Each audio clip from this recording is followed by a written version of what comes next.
Well, it's a multifaceted approach. Let's start with that.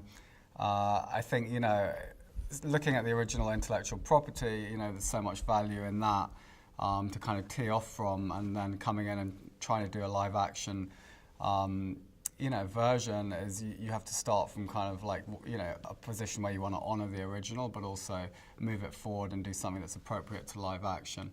So I think that was kind of the intention, was, to kind of seep ourselves in the richness of this intellectual property, which is not just Ghost in the Shell, but Innocence, the second movie, 2 TV series and 2 large mangas, and kind of soak all that in and then, see where we could take it in terms of like our own desires as filmmakers and the needs of the narrative and the script that we're given.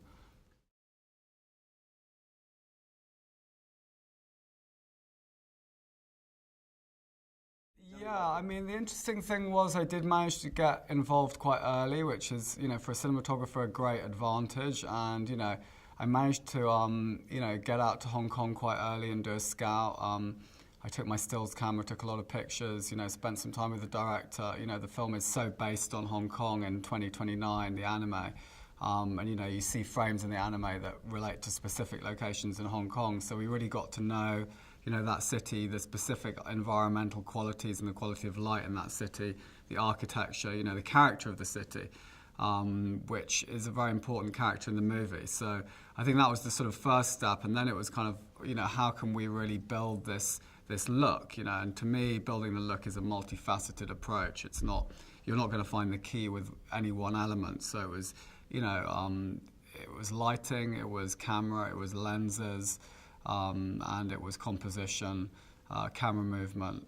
All of those things had to be addressed, and they were all addressed. And in their own time, we some of the things we did were construct custom lenses, which were built by Dan Sasaki at Panavision, to sort of perfectly complement the qualities of the 65mm. Can you tell me about that? Yeah, I mean, I started testing the Alexa 65 quite early, knowing that I might use it on the film.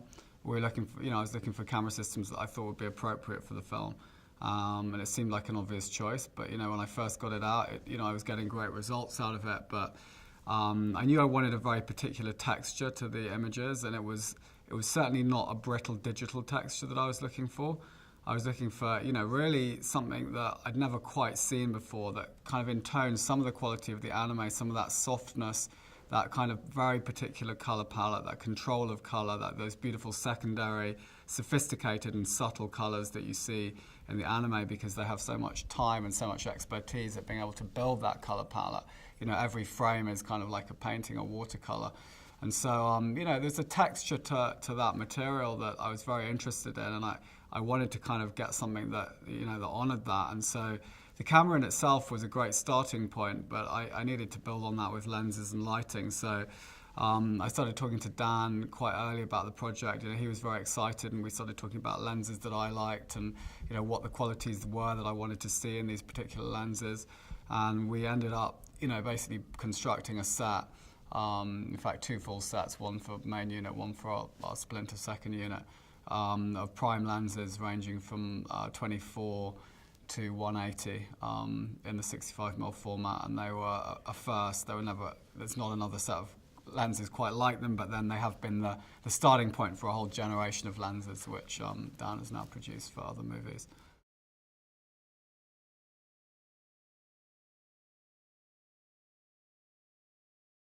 Well, it wasn't scary at all, because they were my prototypes.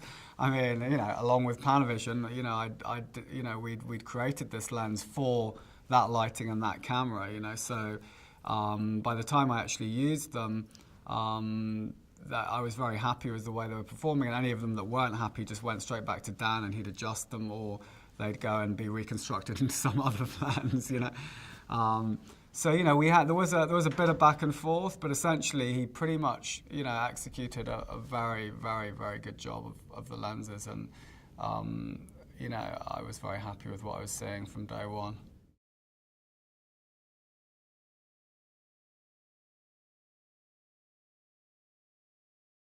Yeah, I studied anime in general, which I was a big fan of anyway. But I went back and revisited all that stuff. I also, used my own photographic research in Hong Kong extensively. And it was a combination of the sort of intersection of those two things. It was like, what are the colors of anime? Like, what colors do you see appearing again and again in anime? And they're coming out of this Japanese culture. They're very much sort of evolved into this very sophisticated color palette. But then it was like, well, where's that coming from? Well, actually, in the Ghost in the Shell movies, a lot of it comes from Hong Kong and the lighting that's very specific to Hong Kong, which comes out of all the neon and the LED light that's on the street that then kind of gets trapped in this atmospheric particles in the air because of the microclimate there, and that creates a kind of overall sort of night atmos kind of tone.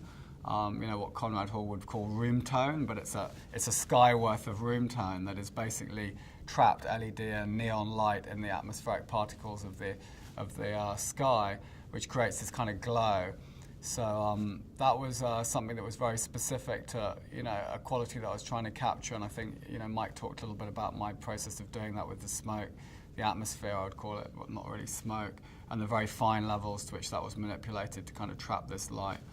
But then there was also the specifics of the LED lights and how we programmed that color information into a series of LED lights across a range of manufacturers, and built custom versions of lights as well to do specific things, built them into sets, built them into costumes.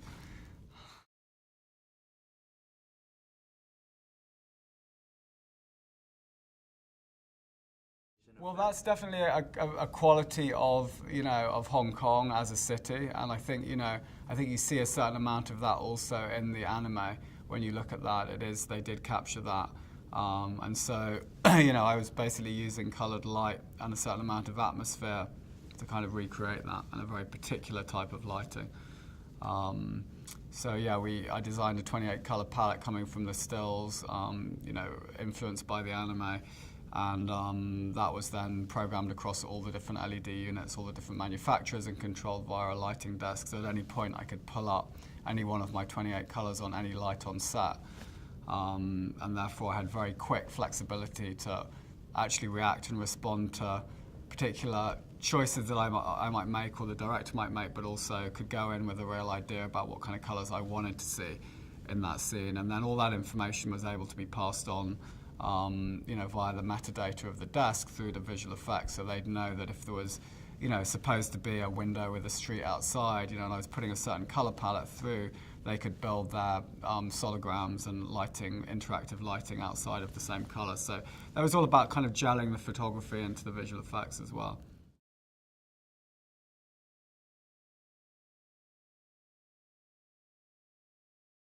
Well, I think all of this technology was kind of out there, to a certain extent, and it's a case of taking it that stage further and kind of customizing it for your own needs. And I think the great thing is that there's so many creative people in this industry and so many talented, people manufacturing stuff that when you go to them with an idea, I found people would be very receptive and actually be willing to kind of, prototype products and test products and evolve products.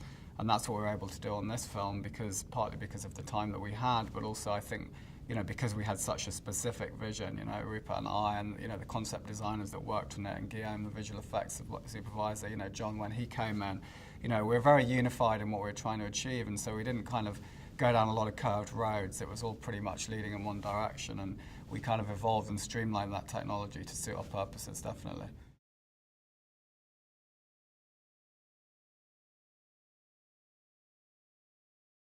I'm actually shooting a Leica rangefinder, digital camera. Well, actually, not really, just because that's the camera I've always used. So I come out of being a Leica user and M6, and then I've kind of moved into the digital Leica cameras, but I've got my Leica lenses, which I like. So it's also a very small camera that if you're running around somewhere like Hong Kong, you can kind of be a little bit incognito. And a lot of what I was doing was really street photography with just me and Rupert kind of rummaging around and digging around to see what we could find. So you're able to operate, which is why all the photojournalists use that camera. And back in the Magnum days, it was the official, coming out of the Magnum official camera. So they like it because you don't get noticed because it's kind of discreet and quiet.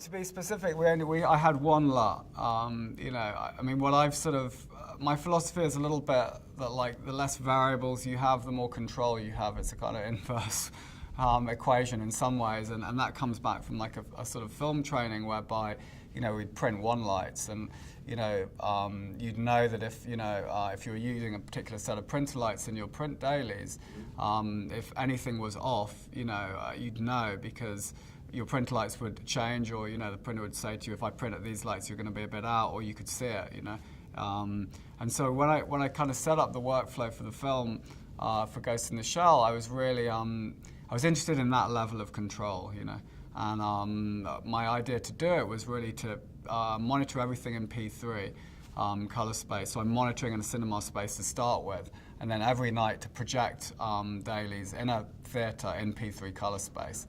So I was able to do that, and what it meant was that I would be lighting on set in quite an interactive way via my desk. I mean, I would go in with a specific idea of what I wanted, but then the shot might evolve, and I might see, for example, Scarlett walking through the room, and I'd say, well, I need to kind of bring up that bank of lights here as she hits that part of the room, and there was a lot of interactive lighting going on anyway. So I could do that as kind of a live mix, but I would always be going through the single LUT.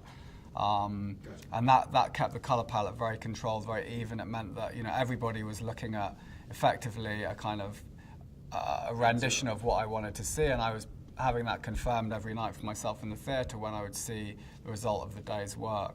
And Park Road Post, who were working with us in New Zealand, were able to turn around the dailies really fast, so I could actually see the morning's work kind of that evening.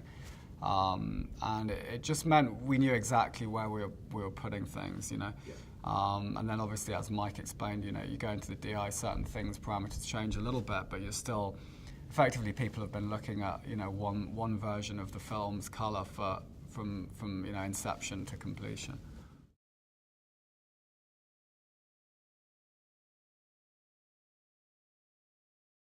Well, so you kind of got to stay calm. I mean, you surround yourself with, the best technicians you can get, and take support from them. And then I think, I mean, the thing about using all this kind of approach is it's a very detailed approach, but I think ultimately you're still, one of your primary jobs is obviously to kind of tell the story and to, to tell the narrative and to kind of, make the actors comfortable and to support the director and to plan sequences. So I think the thing is, if you do all this kind of work in advance, in a way it liberates you to then, when you're on set, to kind of make instinctive choices and make, do the kind of real job of the cinematographer, which is, to tell the story.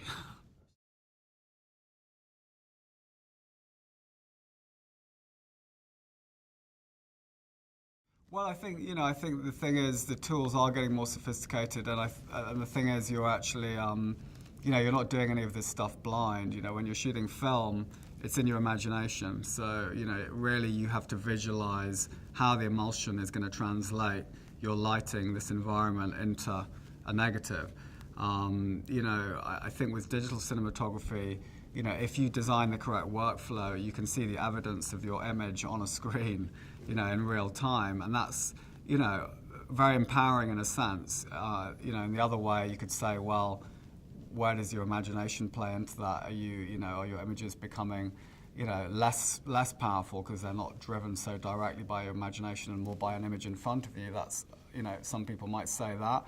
But I think certainly in terms of like all the technology that's going on your set, you are able to view an image and see what's happening. So, if you've got a ballast that's flickering on your Phantom, you're going to see it, and you can see it on the waveform. And so these are just technical details really that you have to keep an eye on.